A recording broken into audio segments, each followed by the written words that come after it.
Lake Hickory in North Carolina, about 75 miles from Charlotte and 30 miles north of the town of Hickory. There's not much traffic on the lake in early March. A good time to salvage a sailboat that's been lying 20 feet underwater for 2 years. Heading up the salvage crew is veteran diver Tim Stafford. He's about to run a quick sonar while the dive team suit up. He needs to know exactly how the boat is lying before he sends divers down. Basically, we're running side scan, which means we're shooting a signal out to the side of the boat, and it's basically working like a radar and bouncing back to get a picture of what's going on. We've done this so that we could give a better idea to our divers what they might be facing. So by looking at this, we already know that the vessel is up against the pole, which means it's up and under the dock, probably 2 to 3 feet. But for right now, this does give us a good idea of which way the vessel's laying underwater. This dive is not as simple as it looks. The boat is lying on thick silt in an enclosed space. Diving in could cause a silt out, where visibility is reduced to nothing. The water's so murky you can't see. See what's going on. Something's up.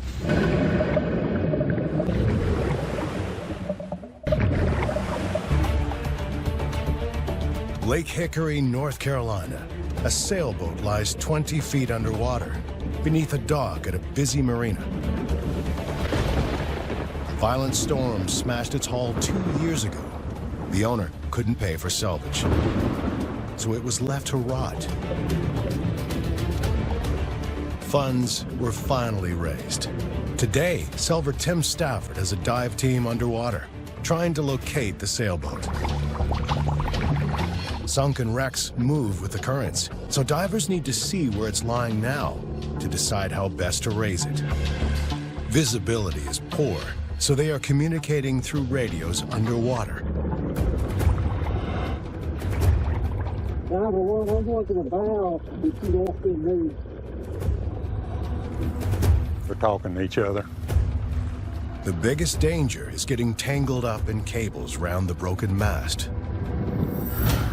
How tall's that mast? What, 20 feet? Every bit of it.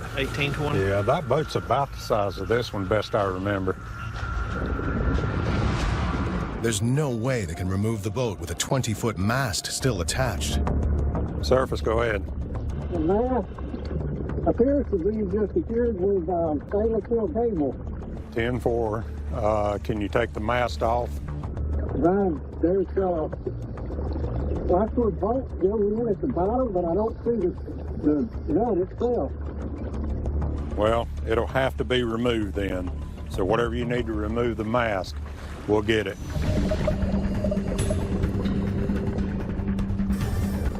Yeah, we're definitely going to need bolt cutters.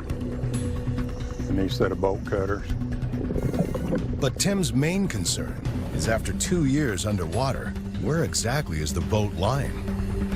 Surface is ready for markers. Send them. Diver 1 attaches an orange marker buoy to the bow of the boat. When this floats up, he will tell them exactly how far the boat has moved. You good?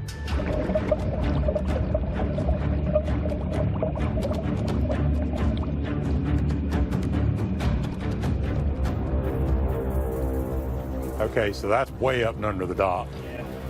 Yeah, we're definitely going to have to move it. Once out of the water, Brian gives Tim a situation report. All right, so if we compare to this sailboat here, think of this boat actually laying on its left-hand side, so it's over on the port side. Okay. The mast appears to be completely broken off, fell over onto the starboard side itself. I believe it's completely up underneath this other dock. It's actually shifted quite a bit from where it went down at. Tim's worst fears are confirmed. The currents have taken their toll and moved the boat under the dock.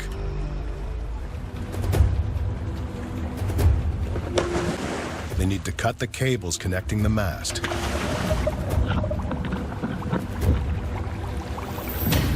Hey, you're going to be able to talk to each other, but I'm not running comms up here since there's going to be 3. Okay? So y'all just talk to each other, whatever you need. We've got to get this mast out of the way. There's no way we can lift this boat with it. It's too much of an entanglement hazard for the divers. We could bring it up maybe with it, but I'm not going to risk my divers for that. Once the mast is cut free, airbags will lift it to the surface. Brian's plan is to cut loose the mast and float it up to the surface. They will then attach airbags to the back of the boat. Once the stern is lifted a few feet, the team will pull the boat from under the dock and out into open water. You ready for the bag? You got it, Chuck? Need more air out of it? You got enough? It's going. He's got it. As the divers cut the mast cables and attach the airbags, Yeah. Travis brings the towboat into position to pull the mast clear. And you can pull out there as far as you need to. I'm hooked, so whatever you're hooked on, just don't pull me off the dock. That's all right, let it come up. Hold it, Brian. Oh! They must lift both ends of the mast to stop it snagging. You attached another bag on this end, didn't you? Okay, good. That'll give it 2 float points. Now you can see the sail now. Okay. Still got a little under the dock. Well, I want to wait till they're up before we start pulling. Y'all get completely clear, Brian, so the rope don't pinch you. Chuck, watch this buoy here. Make sure it don't hook. Tighten up a little, Travis.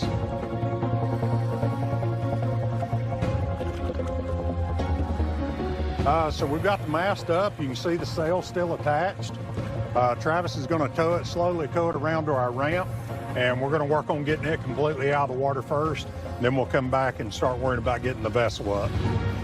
But something's wrong. Surface to diver 1.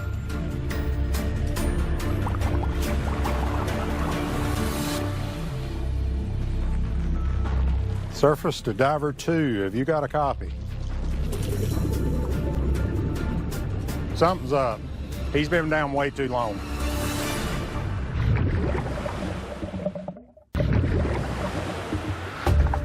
A calm day at the lake just took a turn downhill. North Carolina on Lake Hickory. Tim Stafford's dive team is salvaging a sailboat, but all divers are now on hold. We're hooked on something.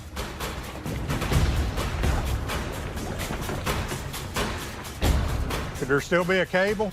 Looks like something snagged to this side pole. You got slack, Travis? The mast has caught on something underwater. Just check it and see what it is. Cable still attached. 1 cable. These cables are so many of them, it could just be wrapped around, and we're going to have to cut it 2 or 3 more times to be able to get it out. We've got to get this cleared out, or there's no way we can lift this vessel and it be safe for the divers.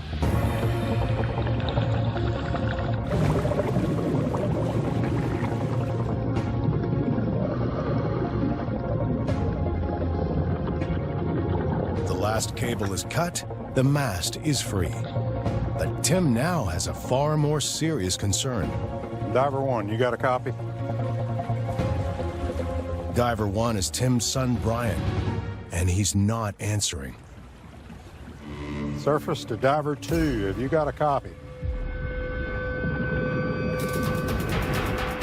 He's been down there an awful long time. Roger. So you need to go check it? No, I'm going to send the safety diver down. Hey, Dan, will you follow those bubbles down and see if Brian's okay? I'm not getting him on comms. Okay.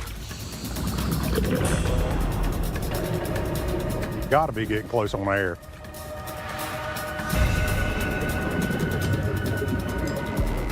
Tim can only stand by and wait for news of his son. Diver 1, you got a copy?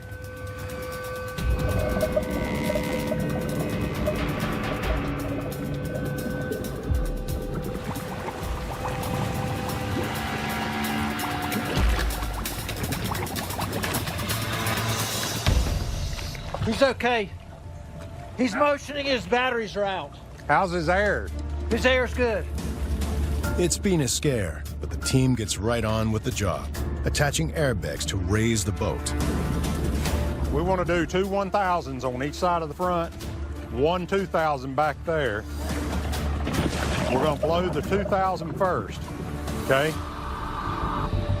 We're not going to put any air in them yet because we're going to try to put a 2000 on the rear right here and pull. As we pull that up, we're hoping it'll drag this bow from underneath the dock. Once we get it out, then we can put air in the front to bring it to the surface. Down below, the diver attaches the 2,000-pound bag to a cleat on the boat. Ho, ho! That's not in the plan. Diver 1, we lost the bag. Come on up. So we lost our attachment point, not sure exactly why. We were attached to a heavy cleat. Apparently that wasn't enough for it. It ripped the cleat out. Time to start over. The surface team watches and waits as the divers secure the bags once again. Biggest thing is just getting it up. That's where we're at, and keeping everybody safe. The divers are good to go. First, they'll inflate the rear bag. Y'all ready? Go ahead, turn off. Yeah, stay back. Once inflated, the airbag will lift the back of the sailboat several feet up off the lake bed. Pile out yet? It's still in the corner. It's up. Now they will pull the semi-submerged boat back from under the dock using the recovery boat. The diver gives the green light. All right, get back. Watch yourself. Oh, me, what?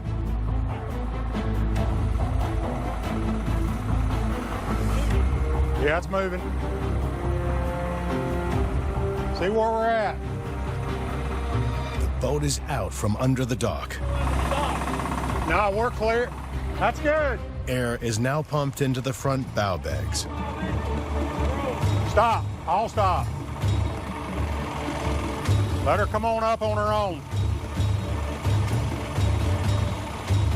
Here she comes. All right. At last, the surface crew gets sight of the boat. Stern. She hasn't seen the surface for 2 years and is full of mud and water, which need to be pumped out. They need to get the boat higher. That means they need more bags.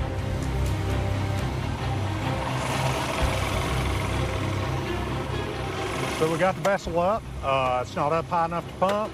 They're putting 2 2000s underneath it using straps around the keel. We're going to throw air to them, get this thing up above the gunnel so we can pump her out. The divers go back to work, attaching straps under the boat connected to airbags on both sides. Everything good? Okay, fire off the compressor. They inflate the bags to bring the boat's gunwale, or outer edge, high enough in the water for the pumps to work. Robbie, when we get ready, we're going to pull it into you so we can pump it. The boat needs to rise further to stop water getting in through the hatches. Just drop it in the center. Then they'll pump. Slowly but surely, up she rises. Oh! I'll stop.